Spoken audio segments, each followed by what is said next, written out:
जय हिंद साथियों, आपने महाभारत की कहानी में बहुत योद्धाओं के बारे में जाना होगा। आज हम आपको महाभारत के ऐसे योद्धा के बारे में बताने जा रहे हैं जिसने मात्र 16 साल की आयु में अपने पराक्रम से कौरव सेना के छक्के छुड़ा दिए।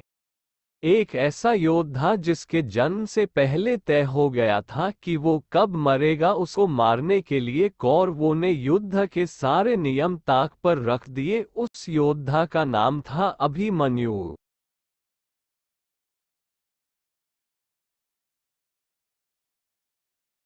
अभिमन्यु महाभारत के नायक अर्जुन और सुभद्रा, जो बलराम व कृष्ण की बहन थी, के पुत्र थे, यानी श्री कृष्णा के भांजे थे। उसका बचपन अपने ननिहाल में बीता था। प्रद्युम्न बलराम और कृष्ण द्वारा हथियारों और युद्ध में प्रशिक्षित किया गया था, जिसके पास रौद्र नामक शक्तिशाली धनुष था जो उसके मामा बलराम जी द्वारा दिया गया था, जो बलराम जी को भगवान शिव से प्राप्त हुआ था।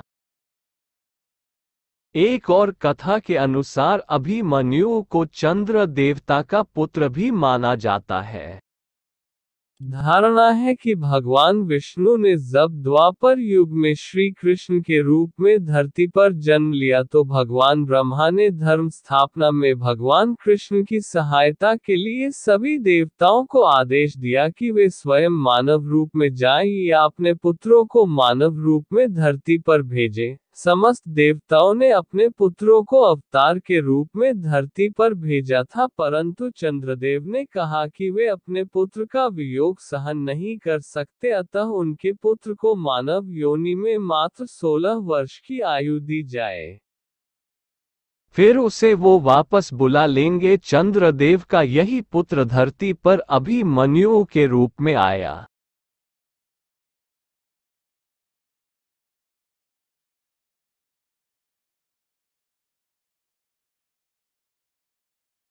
पौराणिक मान्यताओं के मुताबिक अभिमन्यु श्री कृष्ण का शत्रु था। उसका नाम काल्यवान।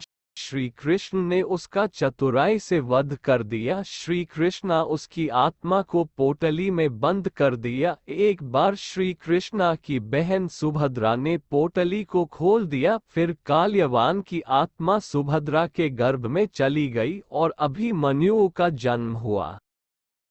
अभिमन्यु ने चक्रव्यूह का ज्ञान कहाँ से सीखा? कथानुसार अभिमन्यु ने अपनी माता की कोख में रहते हुए ही अर्जुन के मुख से चक्रव्यूह भेदन का रहस्य जान लिया था, पर सुभद्रा के बीच में ही निद्रामग्न होने से वे व्यूह से बाहर आने की विधि नहीं सुन पाए थे।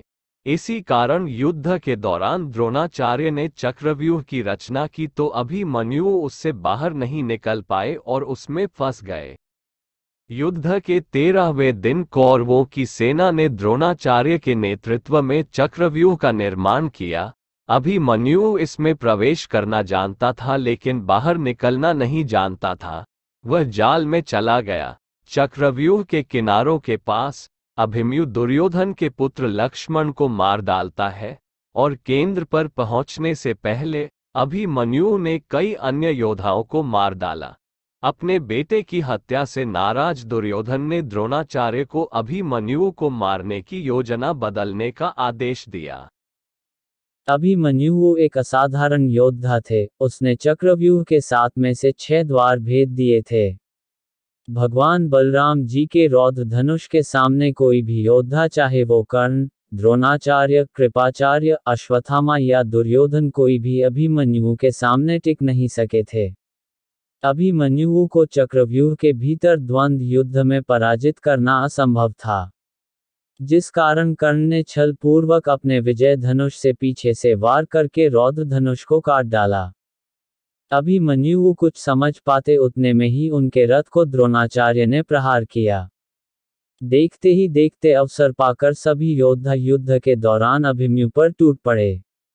उस पर 6 महारथियों द्रोण, कर्ण, कृपा, कृतवर्मा, अश्वत्थामा और शकुनी ने एक साथ हमला कर दिया।